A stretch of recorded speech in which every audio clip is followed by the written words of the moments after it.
বন্ধুরা, কাকুলির পঞ্চব্যঞ্জনে আপনাদের সবাইকে স্বাগত জানাই। আশা করি আপনারা সবাই ভালো আছেন। আজ আমি আপনাদেরকে চিংড়ি মাছের পাতুরি করে দেখাবো। তো চলুন, চিংড়ি মাছের পাতুরি করতে আমার কি কি লাগছে একটু দেখে নিই।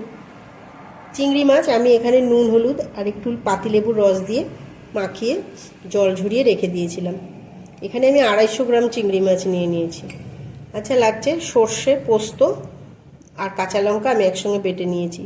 এখানে নিয়েছি আমি, যেহেতু 250 চিংড়ি মাছ আমার, এখানে আমি বড় চামচে 2 চামচ সর্ষে আর 4 চামচ পোস্ত আর 1 চামচের মতো আমি সাদা সর্ষে নিয়ে নিয়েছি আর 4টে কাঁচা লঙ্কা, সব কিছু আমি একসঙ্গে বেটে নিয়েছি। লাগছে নারকোল বাটা, আমি এখানে মাঝারি সাইজের একটা নারকোল বেটে নিয়েছি। লাগছে সামান্য হলুদ গুঁড়ো আর লাগছে নুন আর এখানে লাগছে সর্ষের তেল। আমি এই সর্ষে বাটার সঙ্গে একটু নুন দিয়ে দিয়েছিলাম, তাই জন্য এখানে সামান্য পরিমাণে নুন নিয়েছি। আর পাতুরিটা সম্পূর্ণ আমি কলা পাতায় করব, ওই জন্য আমি কলা পাতা নিয়ে নিয়েছি। কলা পাতায় তেল মাখিয়ে রেখে দিয়েছি। এখন চলুন কলা পাতাগুলো আমি সেঁকে আপনাদেরকে দেখাচ্ছি। গ্যাসটা জ্বালিয়ে কলা পাতাগুলো আমি সেঁকে নেব ভালো করে। কলা পাতা না সেঁকে নিলে পাতা যখন পাতুরি ভাঁজ করব তখন পাতাগুলো ভেঙে যাবে, ওই জন্য কলা পাতা সেঁকে নিতে হবে। এইভাবে আমি সব কটা কলা পাতা সেঁকে নেব। দেখুন, কলা পাতাগুলো আমি সব সেঁকে নিয়েছি ভালো করে। এবার আমি পাতুরির যে মশলাগুলো সব চিংড়িতে মাখিয়ে নেব। চলুন দেখিয়ে দিই। আমি এখানে একটা কাঁচের বড় বোল নিয়ে নিয়েছি, এর মধ্যে আমি সব মশলাগুলো মাখিয়ে নেব। প্রথমে চিংড়ি মাছটা দিয়ে দিলাম, তারপরে দিয়ে দিলাম সর্ষে পোস্ত আর কাঁচা লঙ্কা বাটাটা।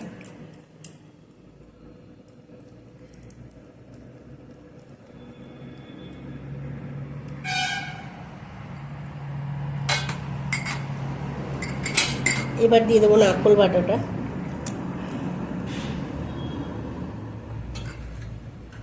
এবার দিয়ে দেবো হলুদ গুঁড়ো। এখানে আমি ছোট চামচের 1 চামচ হলুদ গুঁড়ো নিয়ে নিয়েছি, যেহেতু চিংড়ি মাছটা আমার আগে হলুদ দিয়ে মাখানো রয়েছে। দিয়ে দিলাম নুন আর দিয়ে দিলাম কাঁচা সর্ষের তেল। পাতুরি কাঁচা সর্ষের তেল ছাড়া হয় না।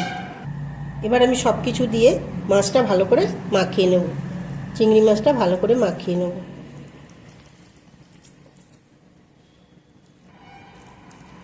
চিংড়ি মাছটা আমার মাখানো হয়ে গেছে। আমাদের বাড়িতে পাতুরিতে সবাই নারকেলটা একটু বেশি পছন্দ করে, তাই আমি নারকেলটা এখানে পরিমাণ মতো একটু বেশি দিয়ে দিচ্ছি। আপনারা চাইলে কম দিতে পারেন। পুরো মশলাটা আমার মাখানো হয়ে গেছে। এবার আমি পাতায় মুড়ে আপনাদেরকে দেখাচ্ছি।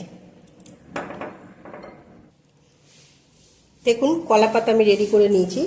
এবার আমি কলা পাতায় চিংড়ি মাছের এই মশলাটা আমি পাতায় মুড়ে আপনাদেরকে দেখাচ্ছি।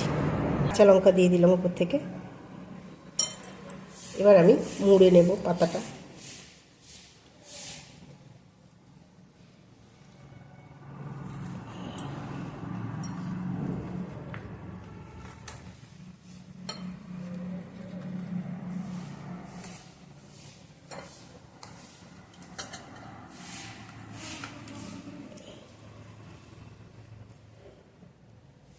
এবার আমি সুতো দিয়ে বেঁধে নেব।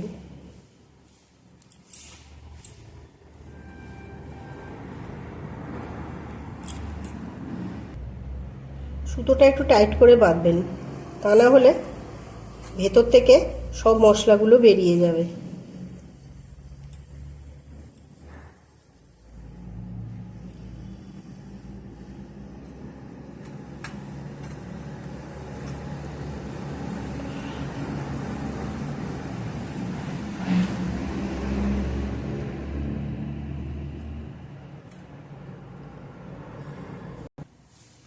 দেখুন, একটা বাঁধা হয়ে গেছে। এভাবে আমি আরও কয়েকটা করে নেব। সবকটা পাতুরি আমার বেঁধে রেডি করা হয়ে গেছে। এবার চলুন আমি সেঁকে আপনাদেরকে দেখাচ্ছি। গ্যাসটা অন করে আমি কড়াইটা বসিয়ে দিয়েছি। এবার আমি কড়াইয়ে তেল দিয়ে দেবো।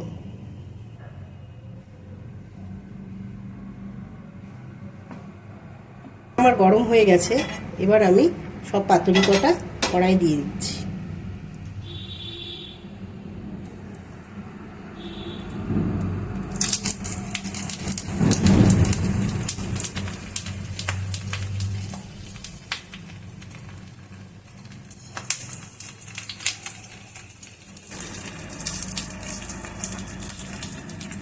সব কটা পাতুরি আমার দেওয়া হয়ে গেছে। এবার আমি ঢাকা দিয়ে দেবো।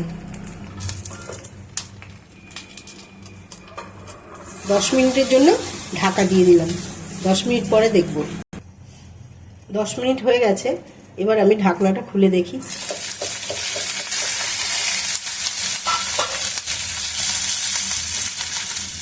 দেখুন ওই দিকটা হয়ে গেছে। এবার আমি উল্টে দেবো।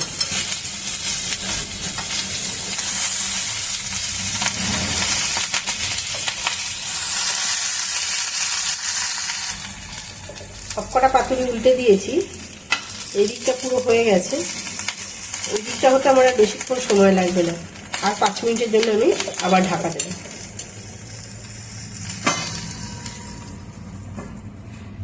5 মিনিট পর আবার দেখব।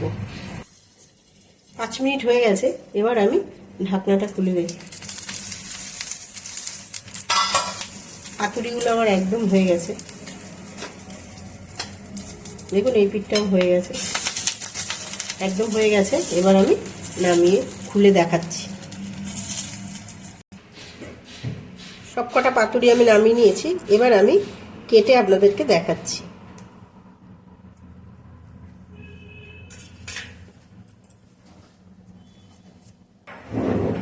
দেখুন একটা খুলেছি আমি, কত সুন্দর দেখতে হয়েছে, খেতেও খুব সুন্দর হবে। আপনারা বাড়িতে এইভাবে বানাবেন চিংড়ি মাছের পাতুরি, খুব সুন্দর হয় খেতে। আর আমার এই চিংড়ি মাছের পাতুরির ভিডিওটা যদি আপনাদের ভালো লেগে থাকে, আমার চ্যানেলটা সাবস্ক্রাইব করে দেবেন, লাইক কমেন্ট শেয়ার করবেন। আগামী দিনে যেন আমি আরও ভালো ভালো অন্যান্য রেসিপি আপনাদের সঙ্গে শেয়ার করতে পারি। অনেক অনেক ধন্যবাদ।